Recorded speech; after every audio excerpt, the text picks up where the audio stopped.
What's going on, everybody? Welcome back to Capes and Cowls. It is Friday on The Big Thing. Thanks for joining us here today. Yeah, I know we covered Milly Alcock as Supergirl the other day on The Big Thing show, but I didn't get a chance to talk about it with Winston yet. Coy's out of town. Coy's at the, I think it's the Orlando Comic-Con, so he's interviewing a whole bunch of peeps. We'll have some good news coming out from him, I'm sure, once he gets back. But I wanted to talk to Winston about this because, oh, man, you guys gave me some crap when I told you, I don't know how crazy I am with this, the dog running around. And you're like, well, have you read the comic, dummy? So I'll see if Winston, how he's feeling about it. What I will say is all three of us are wrong as far as who got cast. We all thought it was going to be Donnelly. We were wrong. It was Milly Alcock, and that's it. There's other news. There's more shots from the Daredevil show. Not only are we seeing Foggy and Karen with Matt now, and that's a nice little reunion. We also got a shot of Kingpin with Matt Murdock, and that image alone looks very Netflixy to me, and I'm excited about it. Other thing I'm excited about, but I probably shouldn't get excited about, is that Matthew Vaughn has a pitch for Henry Cavill coming back as Superman. He's obviously working with him on the latest Argyle, and he's got a pitch that he wants to get it to Warner Brothers. He wants to do it. He wants to do the Superman movie, but can it happen? I'm doubtful, but we'll speculate and cross our fingers. This Suicide Squad video game, people are losing their minds over it.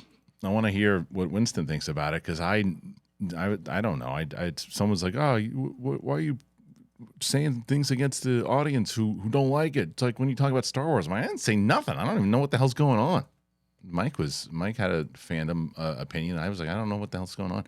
Apparently, Brave and the Bold is going to be the next one after Supergirl, I guess. That's speculation. I don't know how true that is, but it's James Gunn basically says there's 2 more movies in production. So we'll talk about that. And then if we find other things to talk about, then we will. But that's what I got so far. If you're brand new to the channel, you've never been here, hit that button, subscribe to it. We are approaching 123,000. Is that true? Or is it 122? I don't know anymore. We're approaching 123. See? I'm telling the truth. Approaching 123. And we're trying to get to 200, so we hope that you will join us for the journey. All right. It's me and it's Winston. It's Capes and Cowls. Let's do it.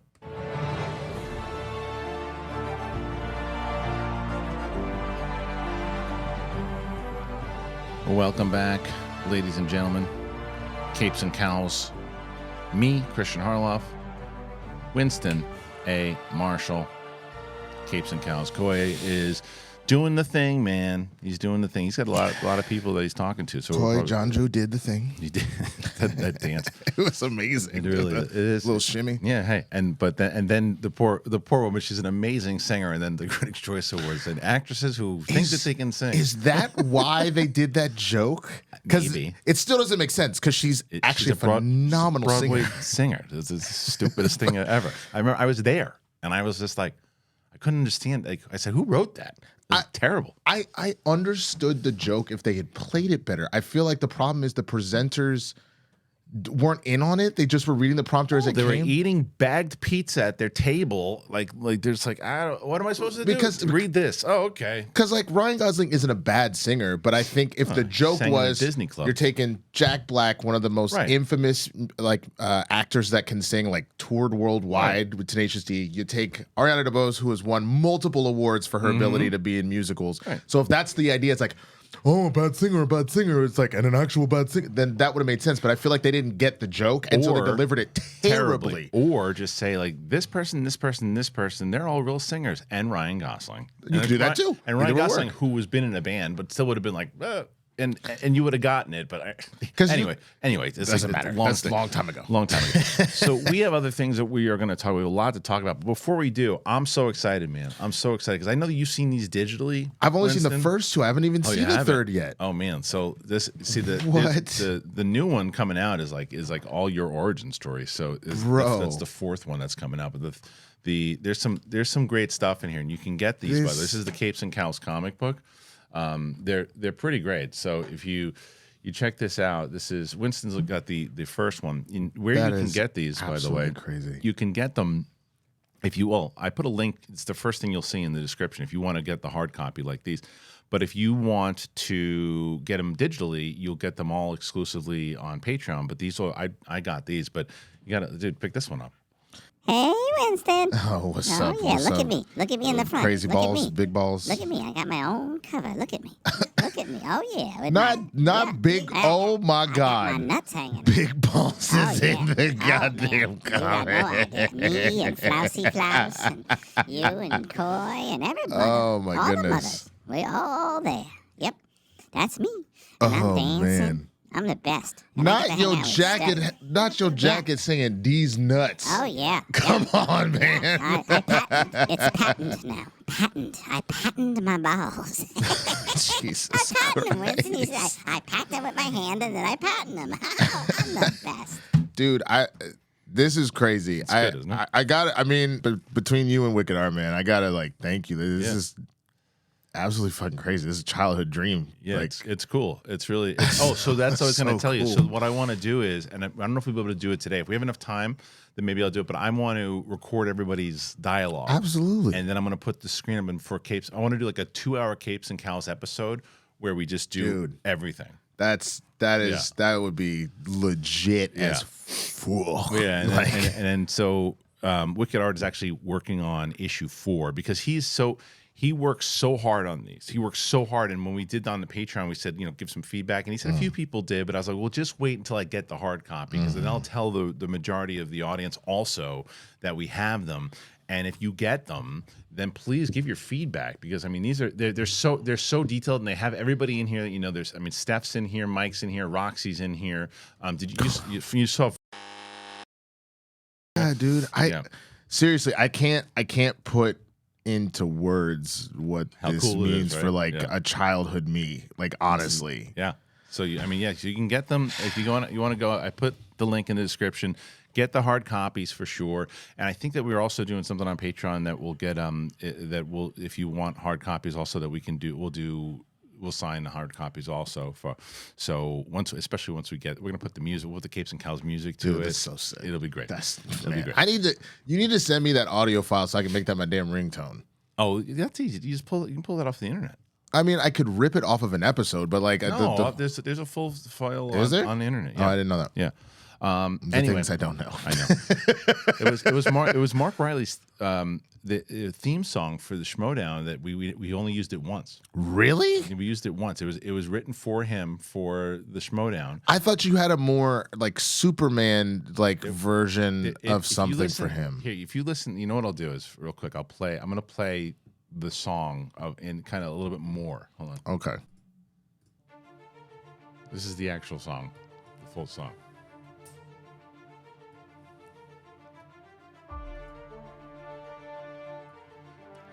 It's like I hear this Superman. Yeah. I'm going to use this for all of Capes and Cowls because it's only been used. It's only been used once for Riley, but it's been us.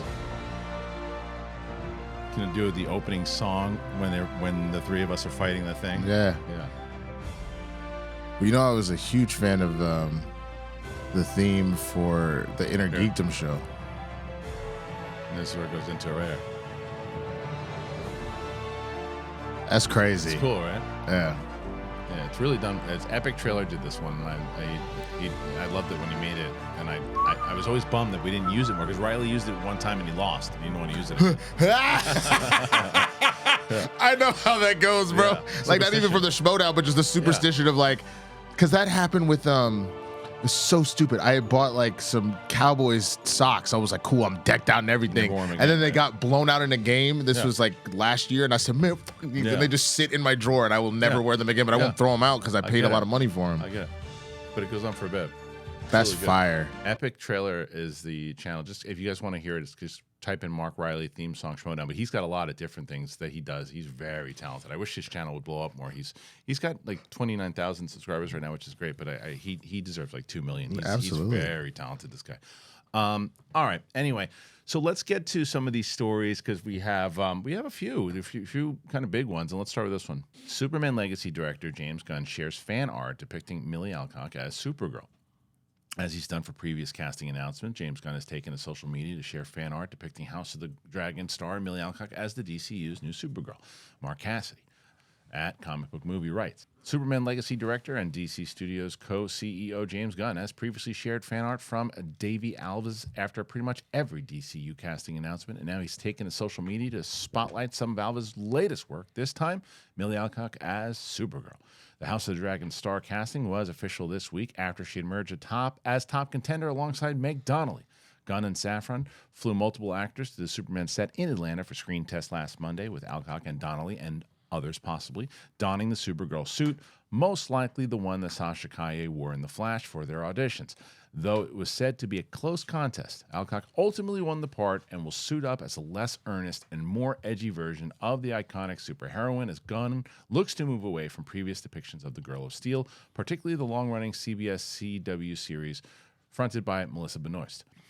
Alcock is expected to debut in Legacy before she headlines her solo Woman of Tomorrow movie, although Gunn has yet to confirm this. So we were talking about this with Mike and Steph the other day, and I had said that I read the edgy thing, and I had read about that they were going to have Krypto, the super dog in it maybe or something.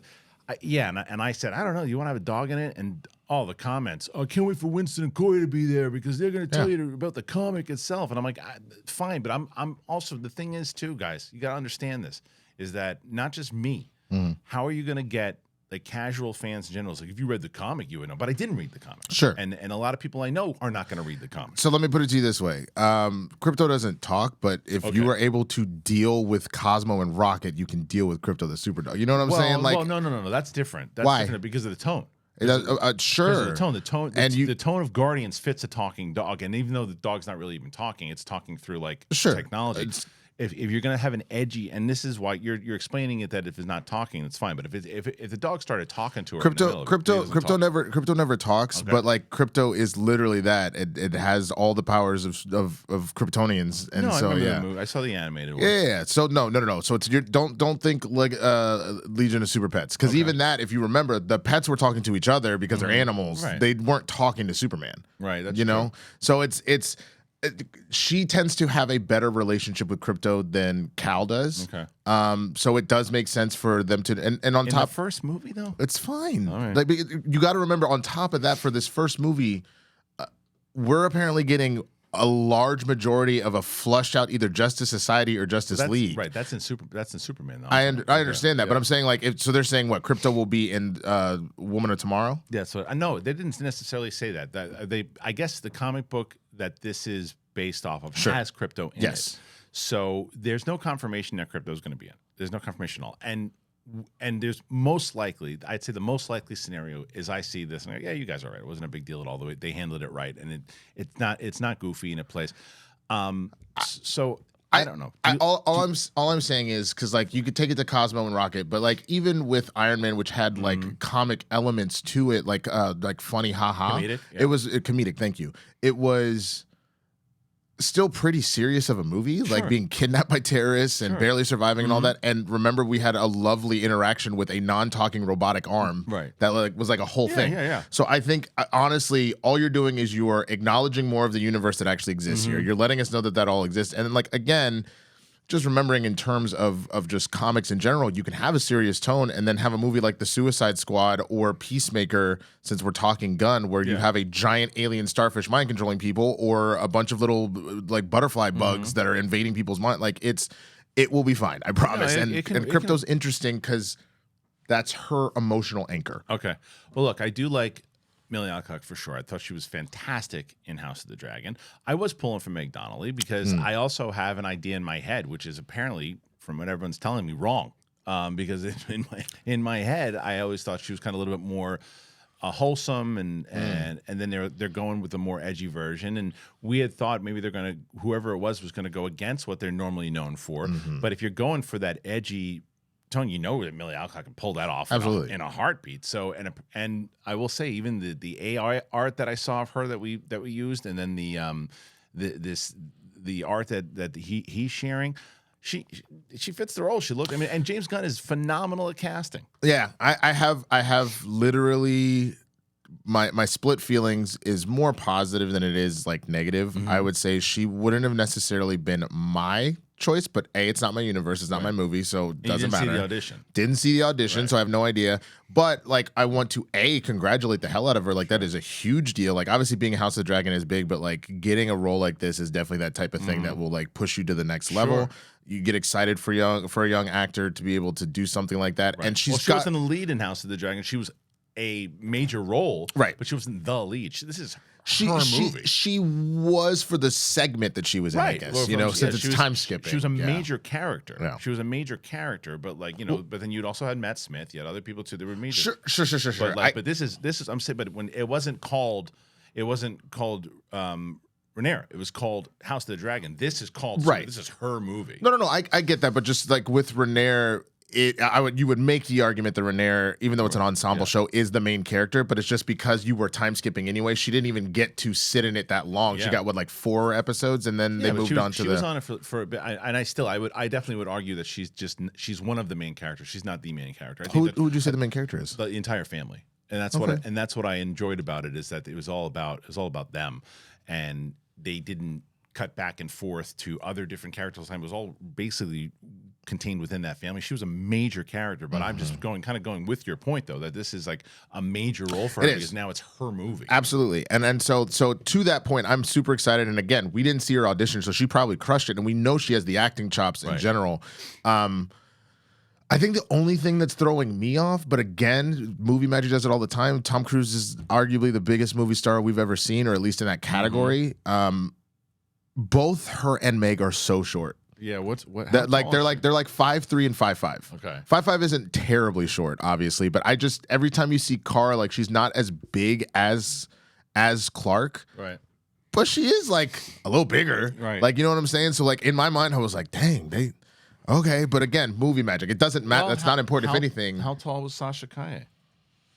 That's a good question. I don't think I even 5'7". So a little bit on the taller side. And then when you look at Melissa, I'm just curious. I know they're going away from that, but same taller. thing. I think she's definitely taller. Maybe I'm wrong, but but that's the only thing. I'm not saying she's 5'8", so it's not even a situation of like trying to be jacked or anything. I'm not talking about that, but just stature. She's just stature wise. Sure. But it doesn't matter. Again, movie magic. They'll make it happen. Like all good. And again, super happy for Milly, just because this is a huge deal, and I think she'll knock it out of the park. Well, and I'm curious for what you guys think. Do you think that this is a good move, bad move? From what I saw on Wednesday's episode, you all thought it was a really good move, and I don't think it's a bad move. I think it's a good move. I'm just curious in general about the movie and how they're gonna basically do it, because James Gunn is not directing it. They don't know who's directing it yet. I also had said, well, they're going to do it in the James Gunn tone, and people have made a very valid point where it's not his movie. He can say certain things, but the script is not being written by him. No. So it could be very different.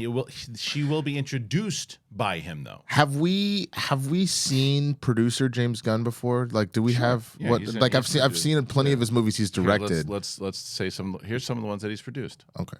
All right, so something called The Specials. This is in 2000. The Man Who Invented the Moon, Scooby-Doo, Monsters Unleashed. I always forget that he had something to do with Lolly Love, El Cuervo, The Miracle of Phil, Doggy Heaven, Blue Like You, Fairy Tale Police. This is before he started kind of blowing up. And then The Belko Experiment, Guardians of the Galaxy Inferno. He was a producer on Infinity War. Brightburn.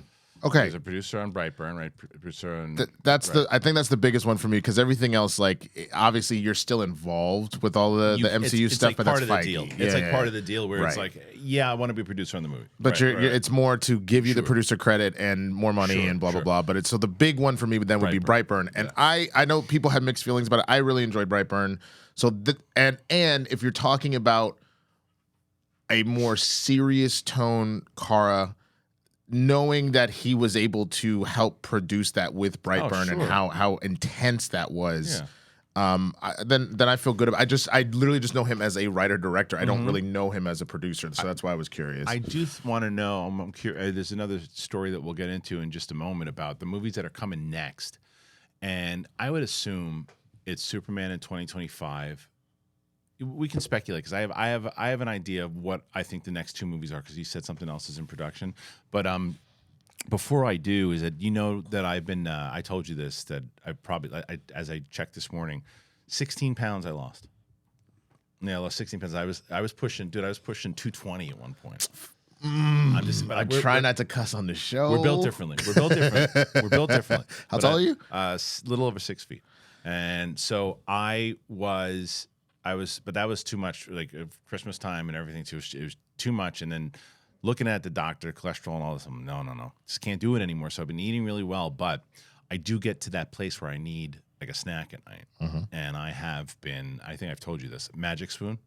You've been talking about this. Love Magic Spoon. It's basically a healthier option for a snack, and it's all protein, and it is delicious. I use the peanut butter and chocolate, put them in one bowl. So you got like a you know how you used to get all the different sodas at 7-Eleven together. So you do like a hodgepodge. Yeah, you can do it. Nice, because they give you enough flavors that you can do it. And I actually had somebody who reached out and said, I'm trying it out. And I was like, what flavors did you get? I was like, so excited. I've been talking about it all the time because it's so good. And someone asked me this morning, like, well, I'm going to get some. What do you put in it? Do you use milk? I don't. I use almond milk. So I really recommend people going over there and getting it. And I've seen people who have been signing up to it. And I guess they can see me losing weight on air. Nice, So they're believe me when I tell you that it's Magic Spoon has been an absolute help. MagicSpoon.com/bigthing. Use that code BIGTHING. You won't regret it. You won't regret it. You can try the variety pack and you can get it today. So use that code BIGTHING at checkout. And if you do, you save $5 off your order. It's really, really worth it. And please tell me when you do. Very excited to have them. Excited to have them back. All right.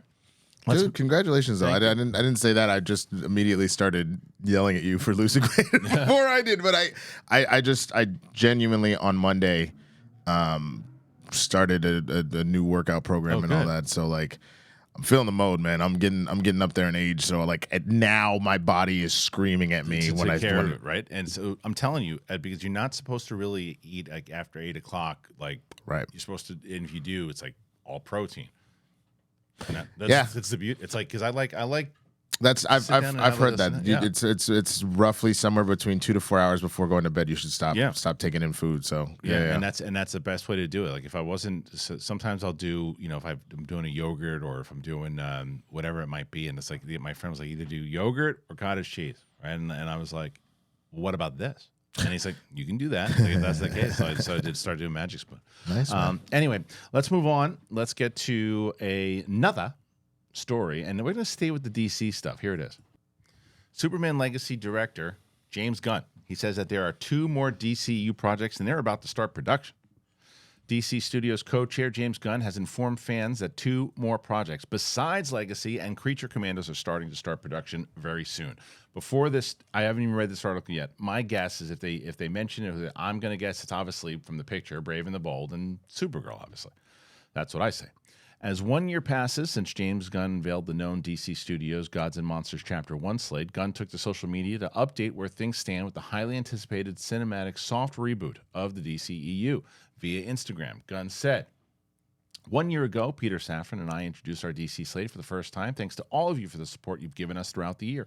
Today, Superman Legacy is about to start production. Episodes of Creature Commandos are being finished that will release later this year, and at least 2 more projects are gearing up to go in the couple of next months. Amazing scripts kept coming in, and incredible talent are being attached to new projects planned and unplanned. After a soft reboot of the DCEU, the DCU features an ambitious film slate that includes Superman Legacy, The Authority, The Brave and the Bold, Supergirl, Woman of Tomorrow, and Swamp Thing. On the television side, highly anticipated projects include Creature Commandos, Waller, Lanterns, Paradise Lost, Booster Gold, Peacemaker Season 2, and Matt Reeves' Arkham Asylum show. Interesting enough, Gunn's social media post seems to strongly hint that there are some unannounced projects not on the above list that are pretty far into development. His post also hints that some of these shows already have creative teams in place. There's just been no announcement just yet. With Milly Alcock recently cast as Supergirl, do you think Supergirl Woman of Tomorrow film is one of the 2 projects that are headed into production soon? While there is a script written by Anna Nogueira currently being worked on, or possibly even completed, there's no director attached, as far as we know. A more likely option would be the Waller television show, which has Crystal Henry and Jeremy Carver attached as showrunners. Also, there's a Swamp Thing movie, which James Mangold attached to direct. Gunn and company likely want to keep attention focused on Superman Legacy at the moment, so it might be a while before we learn anything about these 2 additional mystery projects that are ramping up for production. Okay, so let's see. The first film, yada, yada, yada. So they have this Brave and the Bold thing. I do feel in my heart of hearts, if it's movies, because they bring up TV and that's a great point. If that's what he was talking about, the 2 TV, there's other TV shows going into production. I mean, I think Matt Reeves could have his thing going into production soon. And so I'm going to go away from TV, even though it very well could be TV. I'm just going to say the next 2 movies that I believe that they should announce, I think Supergirl is definitely going to be one of them for sure. Because what was our list again? That we have here? Just specifically movies. Yep. The list of movies are Superman Legacy, The Authority. The Authority is that a movie? Yeah, that Brave and the Bold, Supergirl, Woman of Tomorrow, and Swamp Thing. So if I'm going to pick 2 of those movies that I think are the next 2 out the gate, at least what it should be, I feel Superman Legacy because they're going to is the one that starts it, and then they're going to introduce Milly Alcock. She's all over the news right now. Why are they announcing her? Why are they showing her? Why are they putting a big press on this right now if the Brave and the Bold is the next one? So I think it's going to be Superman Legacy, Supergirl, and then I think it'll be Brave and the Bold, because that way DC needs to come out throwing bombs. They need haymakers, and they need Superman, Supergirl, Batman, and Robin. Boom, boom, boom. And I think that's how you establish. I think you stay away from the Brave and the Bold right now, only because you're about to get both Joker Folie à Deux and Batman Part 2. Yeah, but they're coming out in the next 2 years. I'm talking 4 years. Which is totally fair. They're coming out in the next 2 years. Also, we've established that they are not part of the main continuity we're talking about. But that's why I would say you would focus on, say, Superman, Supergirl, and maybe The Authority or Swamp Thing, whichever one you feel stronger about, only so that for, like you said, the casual fan that's not keeping up, they're not directly associating anything. But wait, this Batman looks completely different. It doesn't mean you don't come out swinging with the Brave and the Bold. Of course you do. But just give it like a little air, just in the sense of like you can also use it as an anchor point. So if you even go, Legacy, Authority, and then you maybe go Supergirl, Woman of Tomorrow, then Swamp Thing, and let Brave and the Bold wrap that out, unless that is just the slate that they're going straight through, then you are something heavy-hitting, something we don't know as much about. Something heavy-hitting, something we don't know as much about. And by putting Batman, I understand you want to do him sooner than later, but by putting him on the tail end of it, you are also, again, not getting people confused with Pattinson and, all that kind of stuff. I understand the logic. I just disagree with it, because I think that when you're coming to the business that they need to do, they can't put an unknown property for their second movie. If they put an unknown property, this isn't Marvel, and Marvel didn't do that. Marvel did Iron Man, Hulk, Captain America. They did Iron Man and Hulk, then they did Thor. Then Iron Man 2. Then right. Iron Man 2. Oh, sorry, was it? I think it was Iron Man 2, then Thor, then Captain America, then the Avengers. But it was all characters that people knew, right? They didn't do Guardians of the Galaxy until 2014. Yes, you could make the argument that yes, people knew who Thor was, but the one thing that they were always saying about, and what was so phenomenal, I guess, about how they handled the Avengers and that whole Phase 1 situation, the only one of those characters you could make an argument that is like a bigger thing than what was going on would be the Hulk. Yeah. People knew more or less, it was sort of in the pop culture lexicon about Iron Man, Thor, and Captain America, but that really Hulk had already had 1 or 2 movies beforehand. But exactly, but those 3 characters, those movies really took them from kind of in the comics, even though the Avengers are a big deal, from like a B-list general pop culture to now, or like a B-list situation where comic fans knew them, to the whole world all of a sudden being like, yo, put some respect on Iron Man's name, put some respect on Thor's name type situation. So I think you could, in theory, get away with it. Thor being unknown, which again, he's a Norse god, and people thought it wasn't just but over like the Authority, like most people, if you say to non-comic book fans, have you ever heard of Iron Man? Yeah, it's a comic book guy, right? You ever heard of the Authority? What's that? That's what you're getting from most people. Same thing with Thor, everything else too, and it built up. I just feel that because you look at the argument as far as the Brave and the Bold coming out too soon to the Batman. The Batman was supposed to come out, I think, this year, but it comes out because of the strike. Right, it comes out in 2025.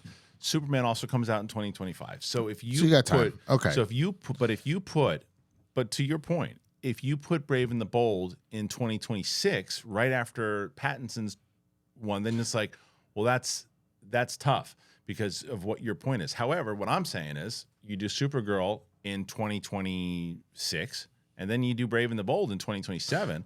Fair. And then it's right there. So then I guess here's my follow-up question. Do we have any inkling if they're going to be doing more Matt Reeves Batman or any more Joker films after these? Have we heard a single thing? Well, let's let the box office speak. Sure.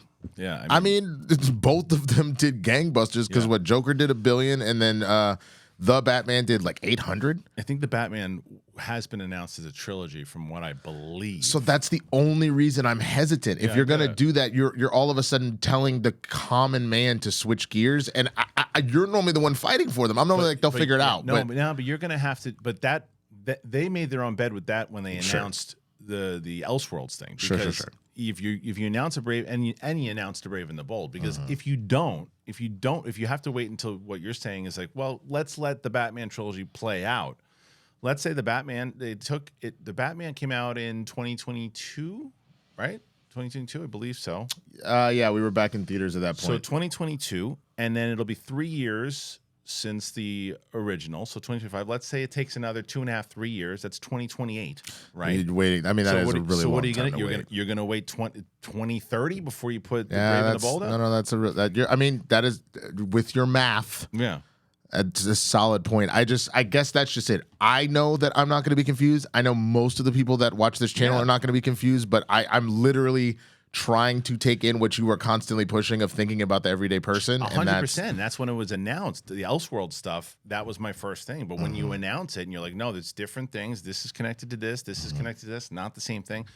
That, like I said, they made their own bed when they made that announcement. But if you also want to make sure that you're playing, because the thing is what they're hoping for, if Superman hits, there hasn't been a major blockbuster Superman film because Man of Steel did better than people give it credit for. It did well. It didn't hit $1 billion, but it did well.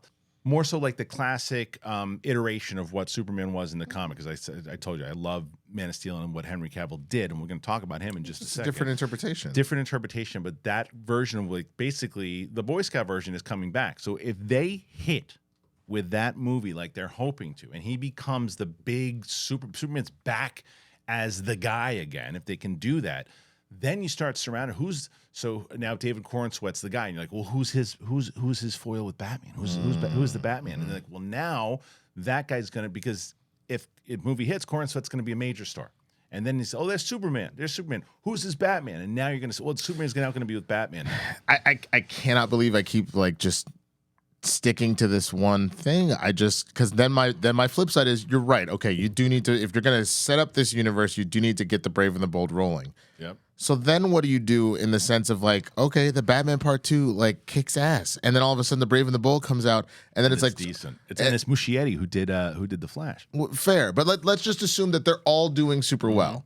Again, now I'm thinking to myself, if the Batman, if Matt Reeves' verse is supposed to be said trilogy, now what do you do? Because again, I still think that you have fully put that just kind of inception thought into my brain of like, I'm now concerned about the regular person being like, well, okay, what is going on right now?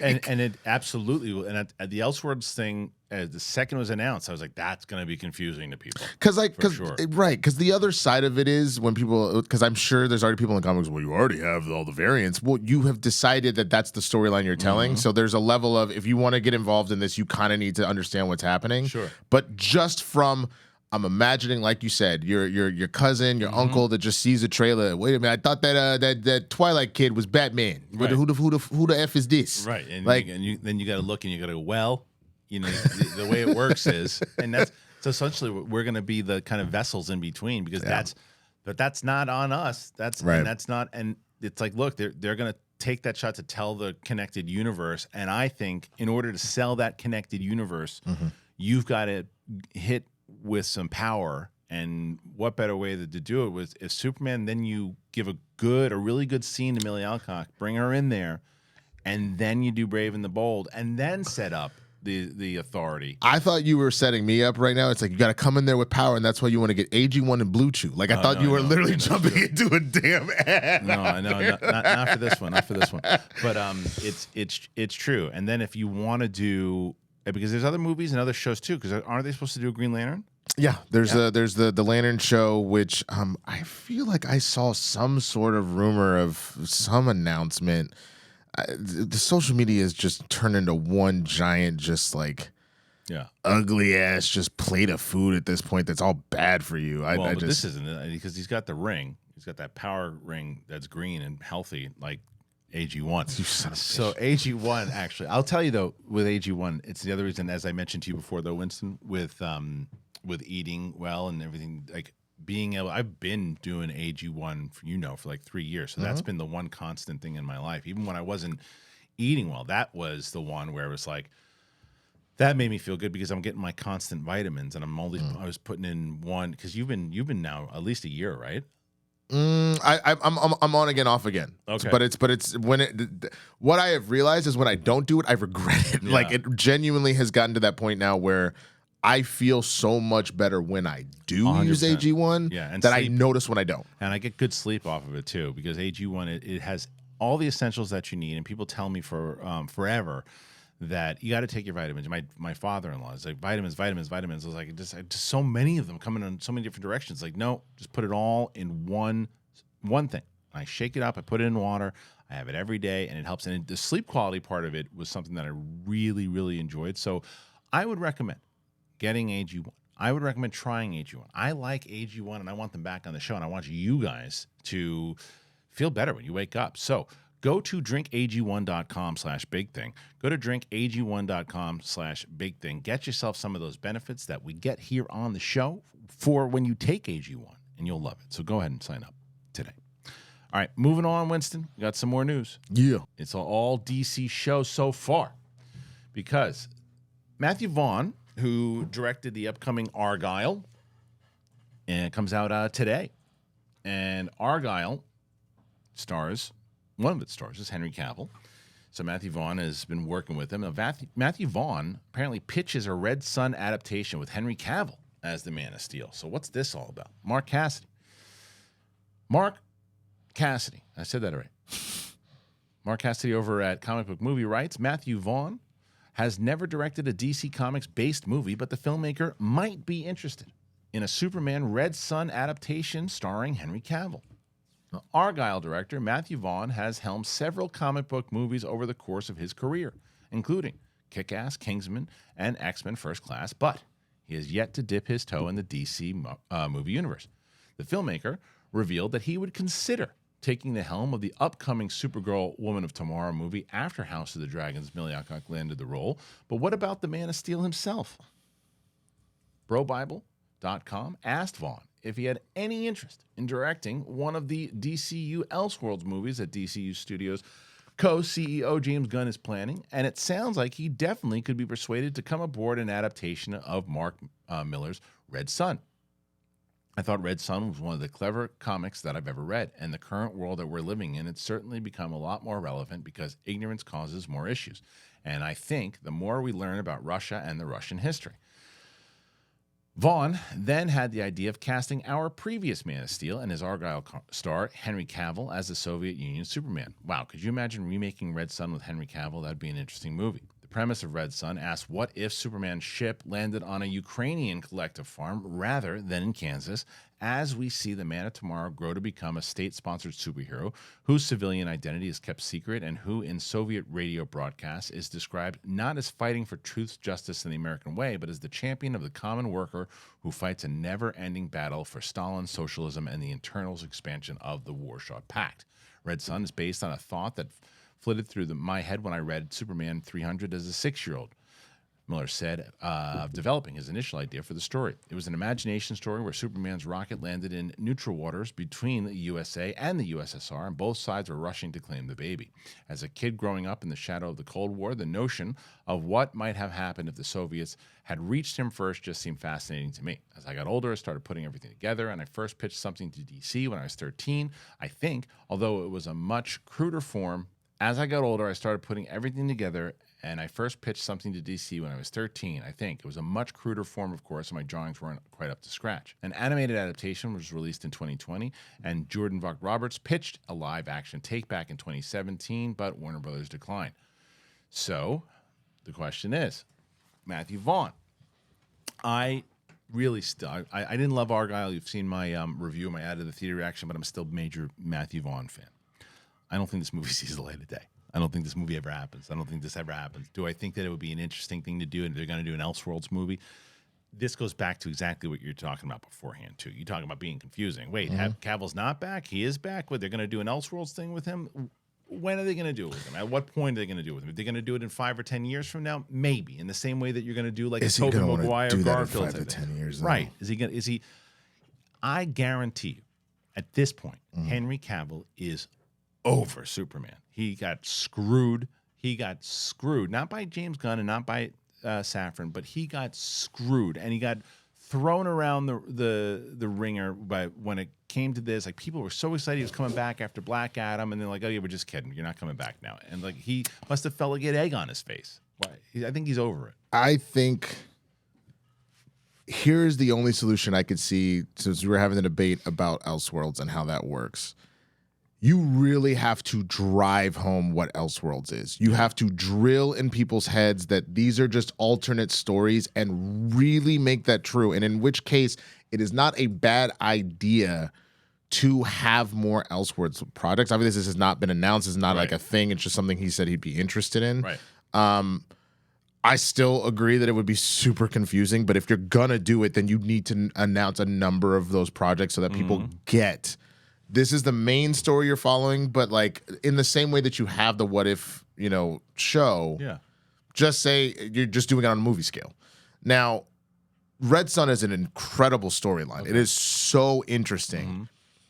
I could see Henry doing something like this. I don't see him ever trying to come back or whatever. I don't even think if they did like a crisis situation that he'd be like, yeah, I'm down to come. Like, I think he probably is a little burned. But if you gave him something like this where he really got to play with it, it's its kind of own isolated thing. I'm just back for this one thing. I could see him doing that. Sure. I also don't know right now, because I don't think Argyle's going to do very well. And I think that Argyle it's got like a 36% on Rotten Tomatoes. And you know how Hollywood is. You gotta, and I don't think it's the end of Matthew Vaughn in the slightest. I think he's got to come back. And for God's sakes, I want him to get out of the spy world. I want him to get away from Kingsman. I want him to get away from this stuff. I want him to.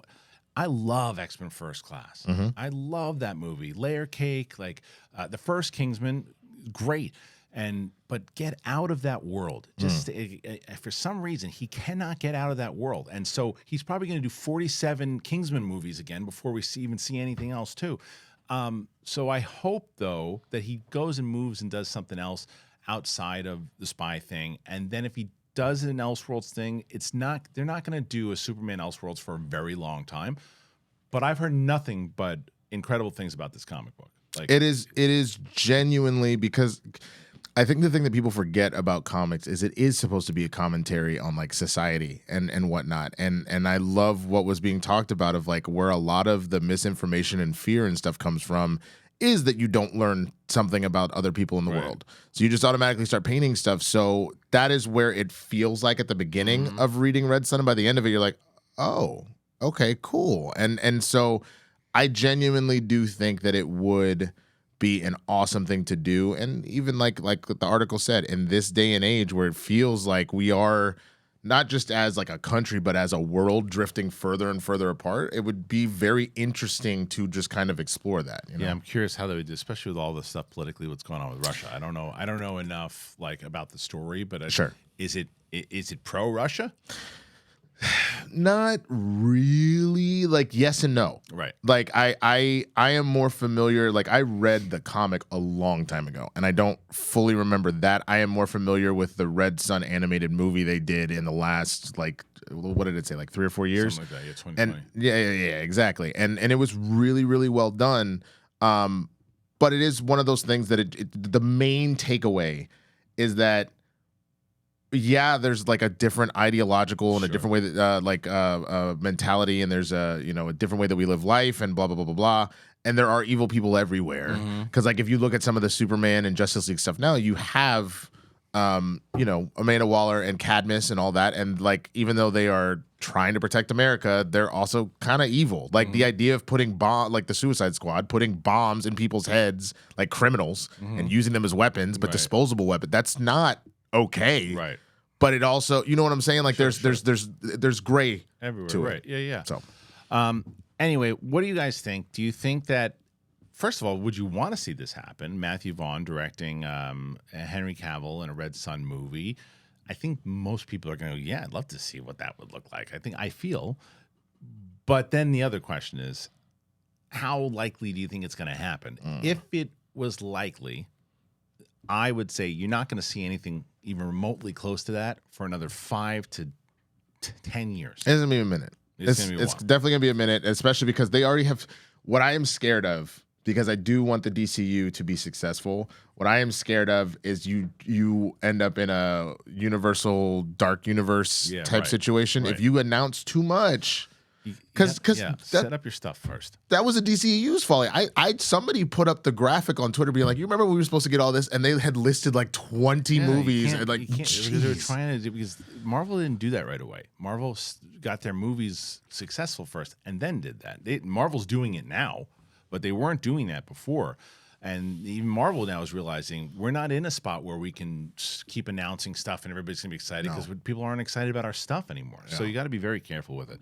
Anyway, so that's Matthew Vaughn and a potential Red Sun movie. Here's the next story. All right, let's move to something a little less controversial. Winston, people are losing their minds over this thing. Yeah. Suicide, Kill the Justice League, the big character deaths have been leaked, but are really that bad? Much has been said about the fact that Task Force X, kills the Justice League and Suicide Squad kill the Justice League, and newly released cutscenes show the grisly demise of each team member. Suicide Squad Kill the Justice League has been available on early access for a few days, and the game is still every bit as divisive and controversial as expected. With the premise of this story, it's not hidden in the title. Many DC fans have been vocal in their disdain for the notion that the Justice League would be taken out by Task Force X. Early on, the story reveals that Brainiac has conquered Earth and brainwashed the League into serving him. That leaves only the Suicide Squad under Amanda Waller's orders to stop them and save the planet from being conquered. The multiverse does eventually come into play, and the deaths are handled in a way that potentially leaves the door open to each hero returning. After all, how many superheroes truly stay dead? That's true. If nothing else, at least fans can take solace in this being just one of many possible realities. As for how each character dies, footage from the game has found its way online, showing the grisly demise of each Justice League member. I don't want to spoil this, but they show that they talk about the Flash, they talk about Superman and how that happens, they talk about all of them. They give a breakdown on how it happens. But so people were losing their minds over this, and I think, but when I was talking to Mike on the show the other day, he said, "What do you expect? It's called Justice League." It's literally in the title. However, when Mike said that the other day, I said, okay, yeah, you're right. But from reading what Mark Hassie wrote here, what is true, but they're saying the second the game was announced, if you had an issue with it right away, that's my argument would be, I didn't like it when it was in the title. So don't play it. That's exactly right. I am so sick of people getting mad about things that have no reason to get mad. It's one thing if you're saying the main continuity of Superman is Man of Steel and he broke Zod's neck, spoiler alert for Man of Steel, and you're like, whoa, and it's the only Superman that we have. Okay, then I'm like, I get that particular argument, right? I personally didn't mind the idea of what happened with Luke in The Last Jedi for myself, because the idea of with you, and I'm sure I'm gonna get flamed for that, but whatever, for the idea of people getting older and making mistakes. Yep, go ahead, get it all out, get it out. But again, I understand people being upset because that's main continuity and that's the main thing we're focusing on. So I understand that. This is a video game set in its own kind of verse. Yes, it is the Arkham verse, and I understand where some people are upset about this is the last performance you have of Ken. It's not though. Kevin Conroy. No, they announced that that was where our story was the other day. Is that's what some people were upset about. But then there was a report afterwards like, no, he actually recorded more stuff that will be coming out after this. Well, then those people can kiss my ass, especially knowing that. But it's just also from the standpoint of like, one, would you just let the chefs cook? Okay, if the gameplay is bad, if the story is truly bad, and you want to lambast the game, fine. But the idea of the Suicide Squad kills the Justice League, remember a couple of things. First of all, in comics, the only reason that the superheroes always win, because most of these villains are just as powerful as them, is just because plot armor, because Superman has to save the day. Sure. This is a story specifically talking about the one time that they actually die. Right. And it's fine. Like, when people start saying stuff about how society has gotten soft, this is where I start to agree with them because, again, it is one game, it is one storyline, and if you don't like it, you don't have to play it. You know what I'm saying? Yeah. And there are so many. Well, that's my push. That's not to you. That's my pushback against the comment that came in as far as like, well, it's like when you guys criticize stuff with Star Wars. Like, yeah, but there's certain things like when I say with the Bad Batch, when it comes to the thing with Asajj Ventress, they put her in there, and I was like, well, I want to see. Like, I don't like the fact that she's in it because it kind of negates. It might negate the book, and then they say, well, it's not going to negate the book because it's probably going to play in. Essentially, what it's going to mean is either going to be flashback or it's going to show that she survived somehow. And I was like, well, I won't love that because it says that nobody can die. However, doesn't mean that other people who are watching it, that are going to watch it, aren't going to like it. So it's like, I'm telling you my particular preference, and there's a difference. If that person who's writing that comment is like, well, that's what I was doing. I was just saying that I don't like it. No one's really saying that. Well, that's not what Winston's saying. Winston's talking about people who are just like screaming and yelling. And that's what it seems like. That's what social media has become anyways, just people screaming and yelling. The second it's announced, they don't want the Suicide Squad to do it. It's like, I don't, and I agree with you 100% that if the game stinks, then tweet, look, this game stinks anyway. Who that's cares? Completely different, because then that's a situation where you've invested money into this and you're looking for a good gameplay experience, and then it's bad. Now we're having a different conversation, because let me ask you this. You may not have liked what they did with the story with The Last Jedi, but could we agree that Rian Johnson did a good job making the film? If you don't like the story, that's one thing, but as far as the actual film, it's a well-made film. That's all I'm asking. It's a well-made film. I don't like any of the choices, a lot of the choices. Totally fine. Yeah. And that is a fair opinion. Right. It's also a fair opinion that you play the game and you go, you know what, the story just wasn't for me. But that's not what people are saying. They're just like, you're going to kill the Justice League? How would you do that? I don't even recognize it.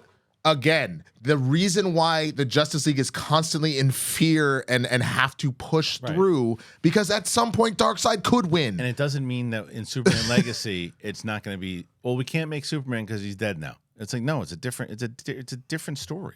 So I don't know. Look, what I will ask is this: if you feel the exact opposite, I always ask people to come in here with a classy point of view. Keep it classy. Keep it classy. Show a little, but put it in there as far as why. What bothers you about it, and why do you think that it is a bigger issue than maybe we're making it? So go ahead and comment. Let us know. All right. Last story of the day. I love this. I love this shot. So I'm going to find the other shot too, but there's Kingpin and Matt Murdock.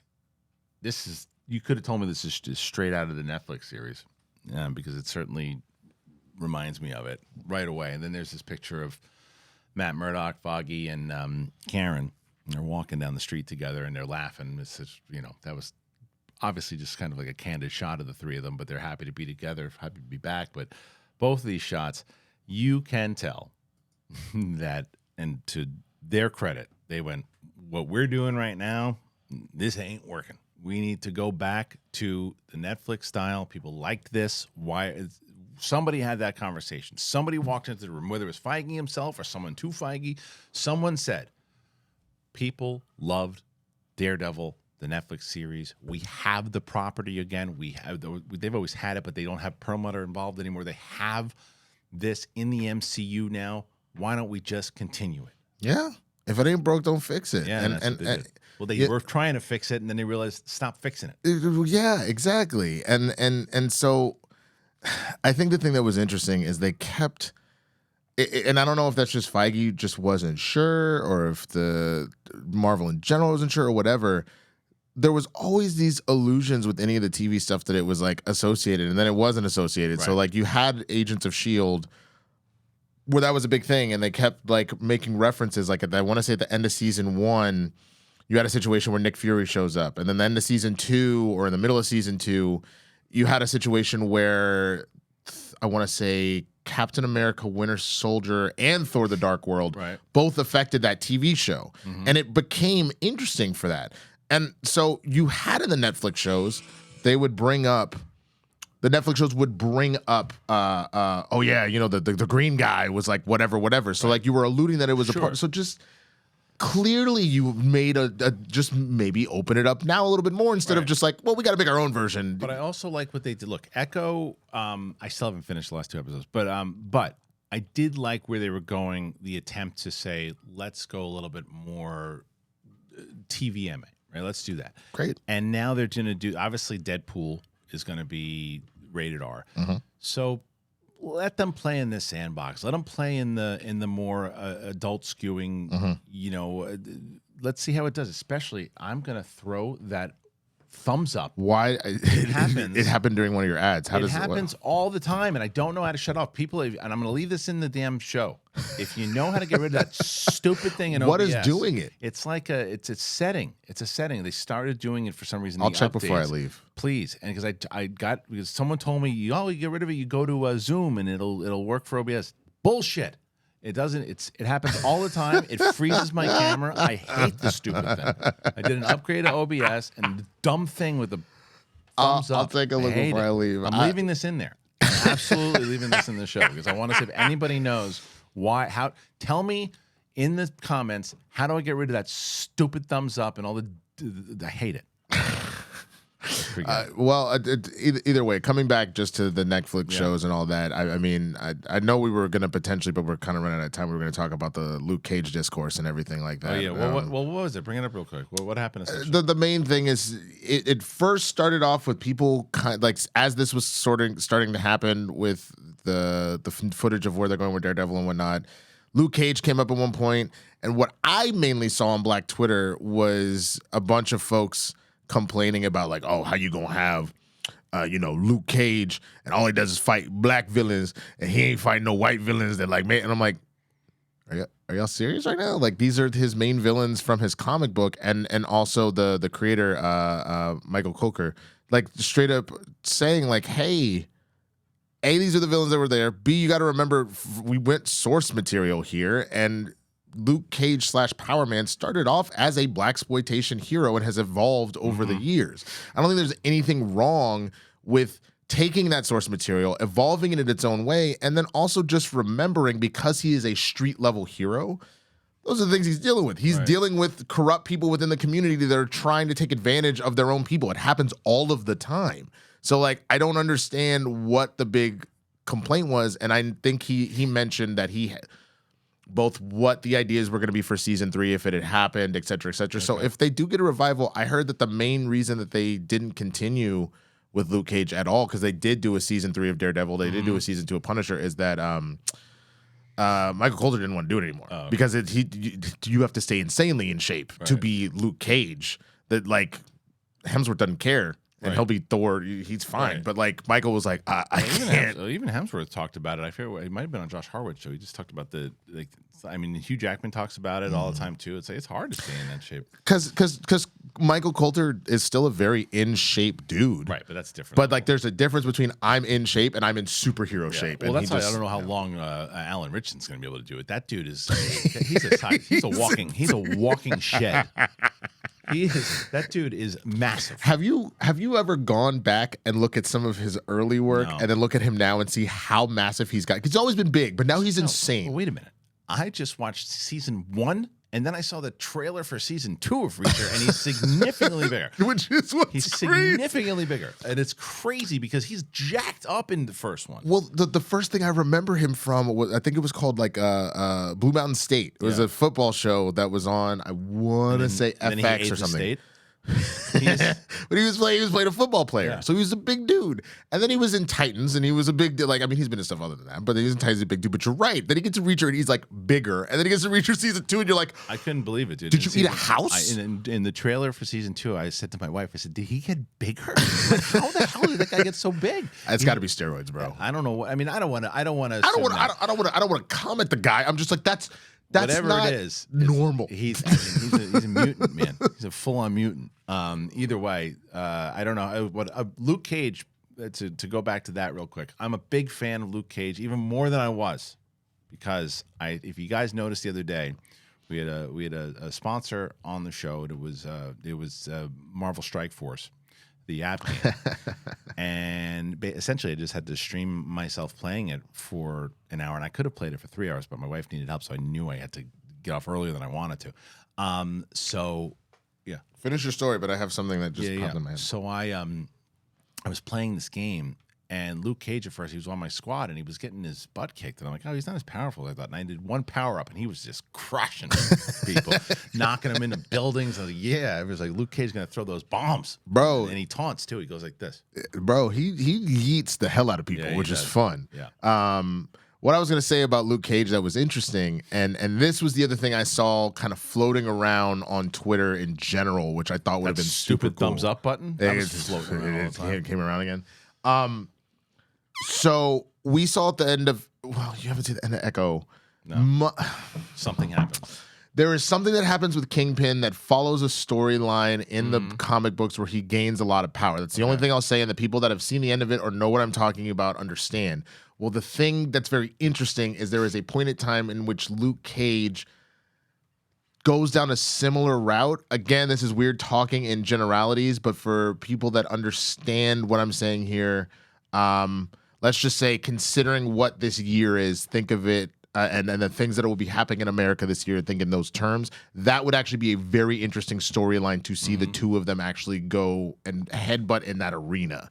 I think that would be a very cool way to bring Luke Cage back into the fold, especially because it is the Defenders. It is Daredevil and Luke and Iron Fist and Spider-Man and all that fighting Kingpin typically. So I think it'd be fun. There's a lot of stuff coming with the Daredevil side of it. Brings another portion of the Daredevil Netflix universe into the MCU that I think they need, because I think that the Daredevil universe, Fantastic Four, and X-Men are really where the Marvel should go. I think that's where it should go moving forward. Get rid of all the side characters, get rid of all the multiverse stuff, get rid of all that stuff, and focus finish this thing up, whatever you're doing with the multiverse, and then focus on those.